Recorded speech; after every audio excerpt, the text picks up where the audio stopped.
Welcome to the Walder Coding Crash Course Lesson 4. Today, it's a really exciting day. We're going to learn how to get some user input to create things that are slightly animated, that have some motion and that change.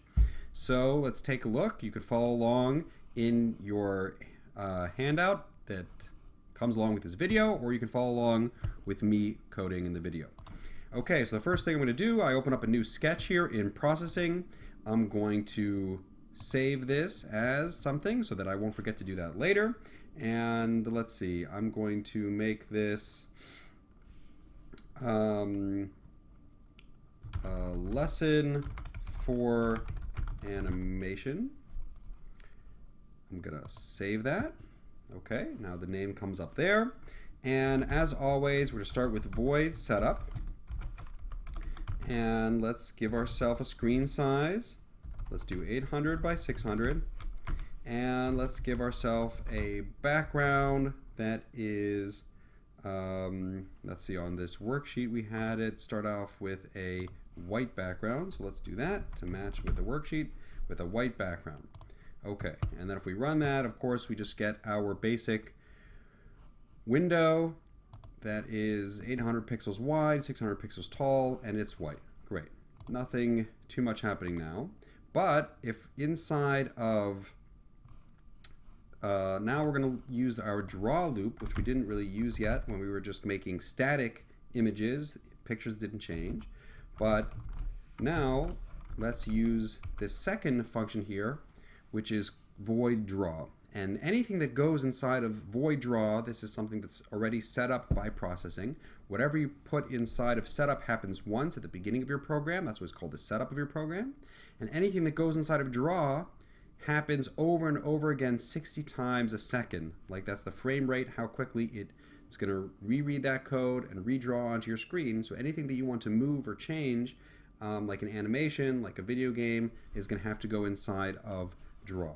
And so the simplest thing we can do it here is just make a circle, and let's make it, instead of being at a certain position, we're going to use user input. We're going to use special variables that get the position of our mouse. So mouse X is how far the mouse is from the left to the right, and mouse Y is the position, the Y position of the mouse, how far it is from the top to the bottom.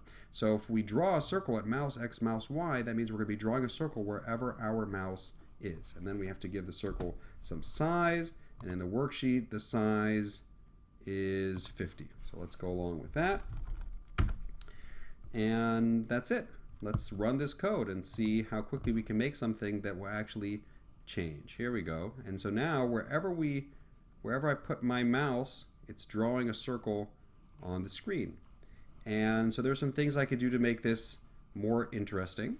One thing I could do is maybe change the background to black, and then my white circles will show up a little bit more. I can also, right now, because I have the background in setup, so it's drawing the background once, and that background is basically like a piece of paper, and whatever I draw on top of it is just getting drawn on top of that piece of paper. But if I take the background out of the setup and I put it down here in the draw loop, and I'm going to do Control T to fix my indentations. That's for tidy, to tidy up your code. Control T, it's a little shortcut. Good to get in the habit of using that.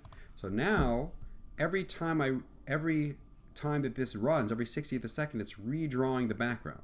So it's going to redraw the background as black, and now it's just going to be one circle that follows my mouse around the screen wherever it goes. And I'm just going to comment out this circle for a moment. And if I change this to be a line and I have to move this background back up here to the setup. I'm going to make the background white again, so it's like a white piece of paper. And now I'm going to make a line from my let's see, I'll do it from my mouse X, mouse Y.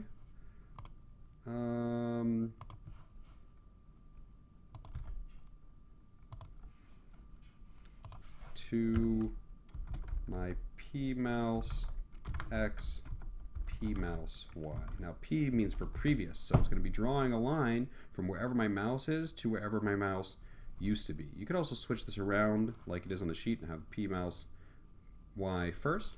So let's see what happens now if I run this. So now wherever I put my mouse, it's going to draw a line following my mouse. And so we're not that far off from being able to have a painting program now, a drawing program. We just have to have a way to turn this on and off. But we're pretty close to being able to do that now. Some other things that you could try out if you want to play around with this code. You could obviously try doing different shapes besides a circle. You could try giving the circle a color. And I want to show you one other thing that you could actually do. So I'm going to comment out this line and keep the circle.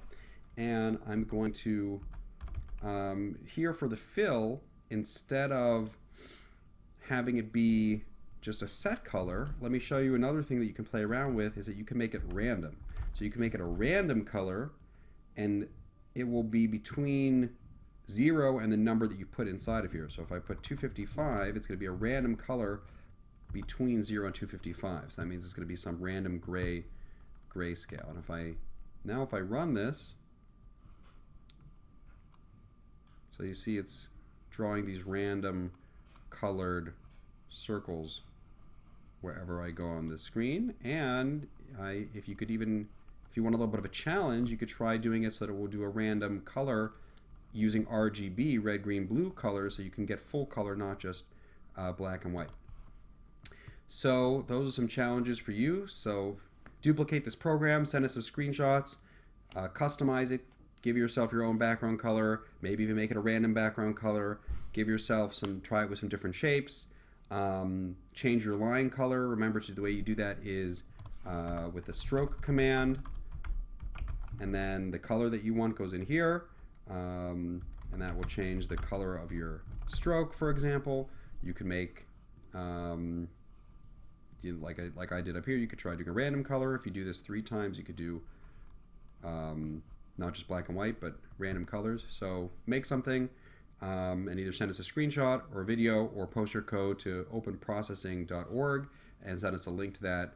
And love to see what you create, and then you'll be entered into our contest. Have a great day, and have fun coding.